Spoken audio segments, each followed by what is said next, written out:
Bismillahirrahmanirrahim. Assalamualaikum warahmatullahi wabarakatuh.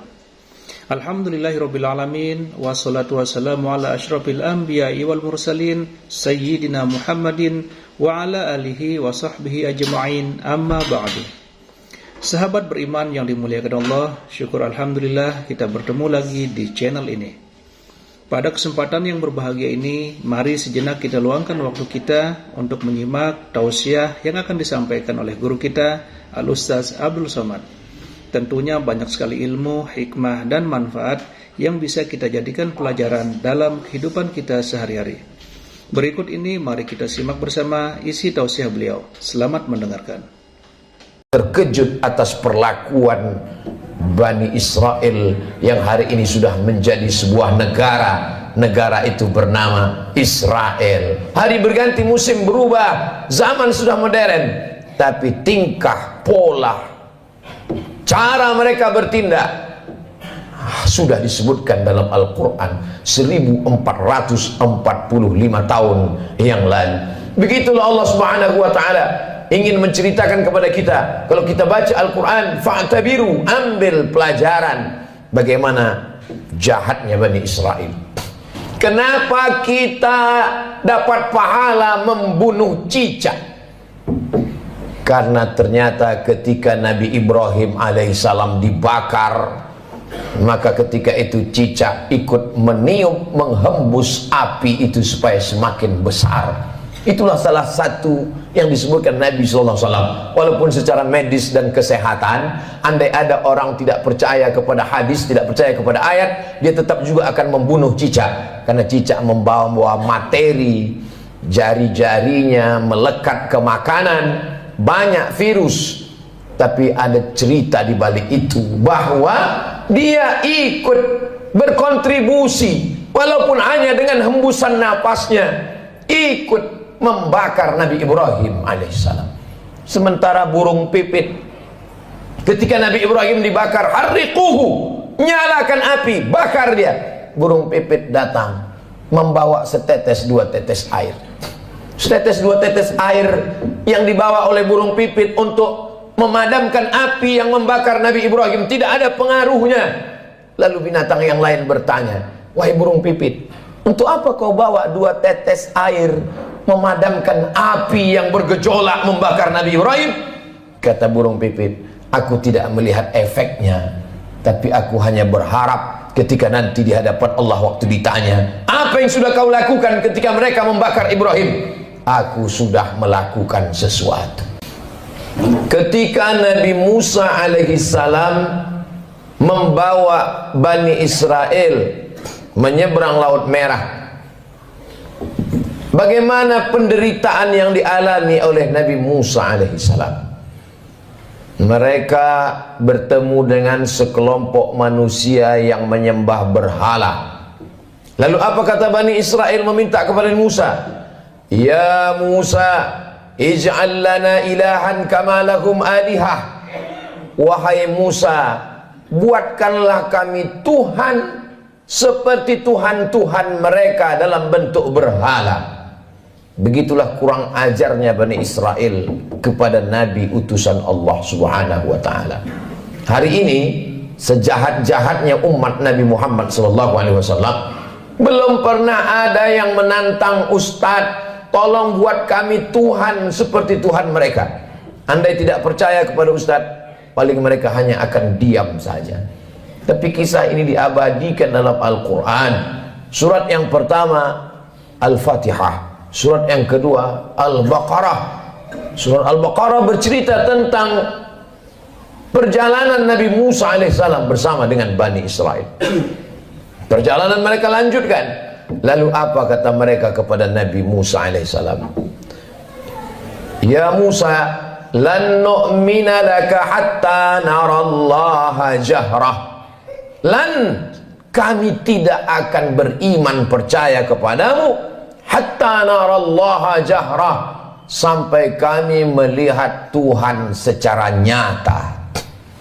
Sebelum Tuhan itu terlihat nyata, kami tidak percaya kepadamu wahai Musa. Begitulah tingkah pola mereka kepada Nabi utusan Allah Subhanahu wa ta'ala. Ke negeri kita di Nusantara cukup dikirimkan Allah wali-wali saja, wali songo di Pulau Jawa, para alim, para ulama. Tidak perlu nabi. Menunjukkan dokter spesialis yang datang ke rumah orang kaya, satu sisi menunjukkan kehebatan, tapi di sisi lain juga menunjukkan bahwa ada penyakit kronis yang sulit untuk disembuhkan oleh dokter biasa. Begitulah Nabi Musa yang amat sangat kuat, sangat hebat berhadapan dengan Bani Israel yang tingkat kejahatannya juga luar biasa. Di gurun pasir tidak ada tanaman tempat bernaung dan berlindung. Mereka meminta kepada Nabi Musa alaihissalam, tolonglah engkau berdoa kepada Tuhan wahai Nabi Musa, supaya kami bisa ada naungan dan makanan. Wa dhallalna alaihimul ghamama, kami turunkan awan untuk menaungi mereka. Lihatlah bagaimana doa Nabi Musa terkabul. Kalau melihat tingkah pola Bani Israel, Allah sangat marah.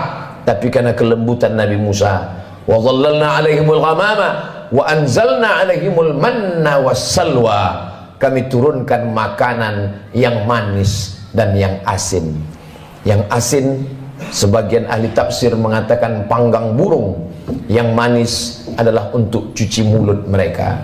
Lalu apa permintaan Bani Israel? Kita kalau diberi makanan bersyukur kepada Allah, alhamdulillah. Tapi apa kata Bani Israel?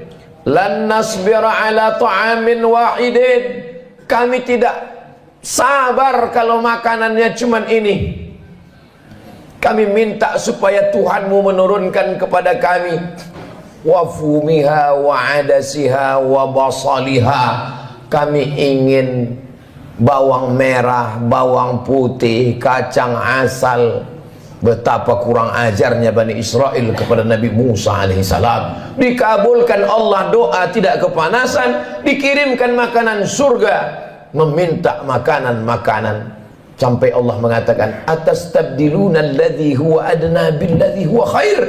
Apakah kalian meminta makanan yang lebih rendah kualitasnya, yang busuk dan berbau, padahal kamu sudah diberikan makanan yang terenak dan terlezat? Semakin orang paham membaca Al-Quran, terkejut atas perlakuan Bani Israel yang hari ini sudah menjadi sebuah negara. Negara itu bernama Israel. Hari berganti, musim berubah, zaman sudah modern, tapi tingkah, pola, cara mereka bertindak sudah disebutkan dalam Al-Quran 1445 tahun yang lalu. Begitulah Allah Subhanahu wa ta'ala ingin menceritakan kepada kita. Kalau kita baca Al-Quran, fa'tabiru, ambil pelajaran bagaimana jahatnya Bani Israel. Bani Israel ketika Allah Subhanahu wa ta'ala memerintahkan kepada mereka untuk berperang bersama Nabi Musa alaihissalam. Apa kata mereka Bani Israel? Idhab anta wa rabbuka faqatila inna hahuna qa'idun. Wahai Musa, pergilah engkau berperang bersama Tuhanmu. Inna hahuna qa'idun, kami di sini duduk-duduk saja. Kalau kau mau perang, pergilah perang. Pergilah engkau berperang bersama Tuhanmu. Kami tak akan mau bersama engkau, wahai Musa alaihissalam. Berbeda dengan umat Nabi Muhammad sallallahu alaihi wasallam. Kalau diajak untuk berperang, mereka rela, karena prinsip hidup mereka adalah ish kariman. Kalau hidupnya hidup mulia, au mut syahidan, kalau matinya adalah mati syahid. Begitu juga ketika bala tentara pasukan Firaun mengejar mereka dari belakang. Mundur ke belakang, mati dibunuh Firaun. Maju ke depan, tenggelam di Laut Merah. Ketika itu apa yang mereka katakan kepada Nabi Musa?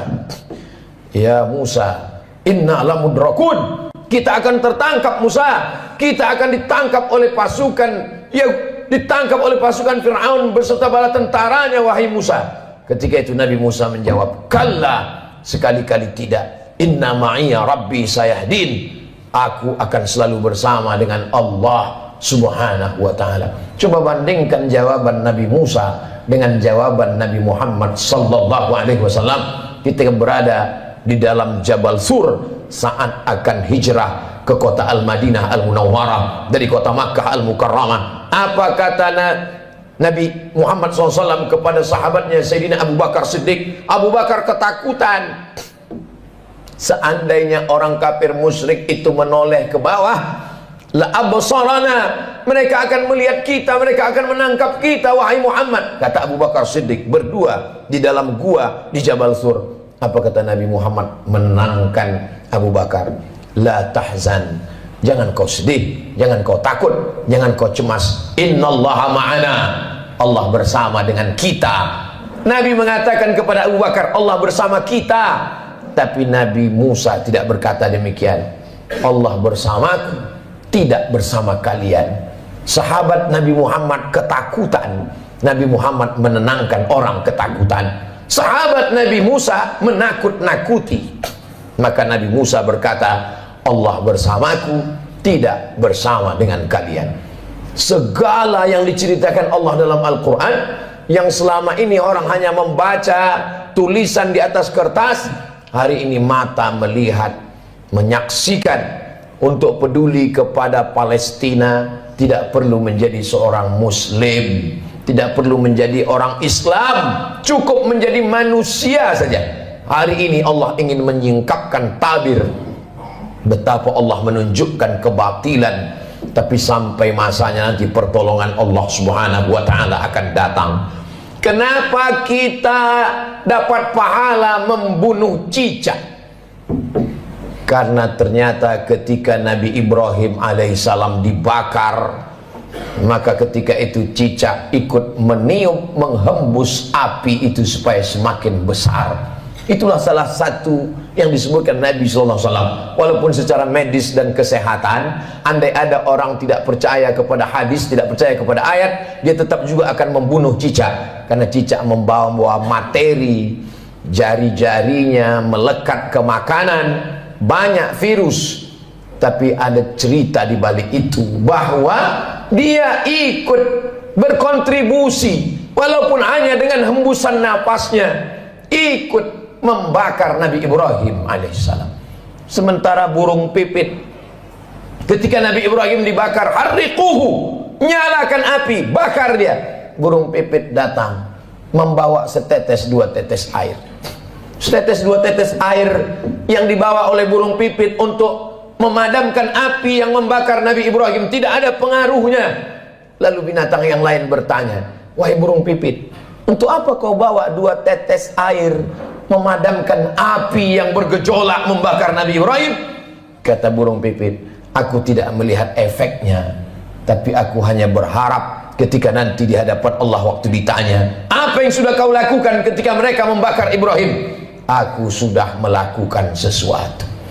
Jangan pernah menganggap sepele perbuatan kita hari ini. Kita tak bisa datang ke Palestina memakai baju perang, tapi kalau kita berkumpul bersama, mengumpulkan dana, duit itu akan dikirim melalui lembaga yang terpercaya.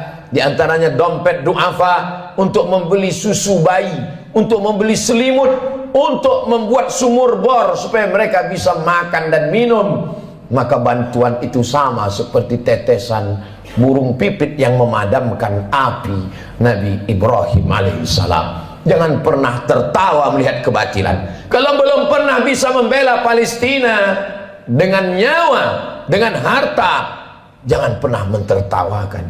Karena dulu 1945 ketika kita Presiden Insinyur Soekarno, Bung Hatta memproklamirkan kemerdekaan Indonesia, di antara umat di dunia ini yang mendukung kemerdekaan kita adalah Imam Amin Al-Husaini, seorang mufti. Jabatan tertinggi di Palestina dalam bidang agama dipegang oleh mufti.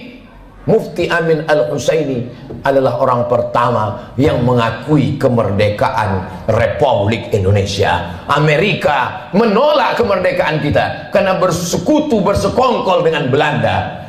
Tapi Palestina, mereka adalah orang yang memberikan support, doanya, pengakuan. Karena syarat merdeka punya wilayah teritorial, ada pemerintahannya. Jangan lupa, ada syarat untuk menjadi negara merdeka, diakui oleh negara lain. Negara pertama yang mengakui kita adalah Mesir.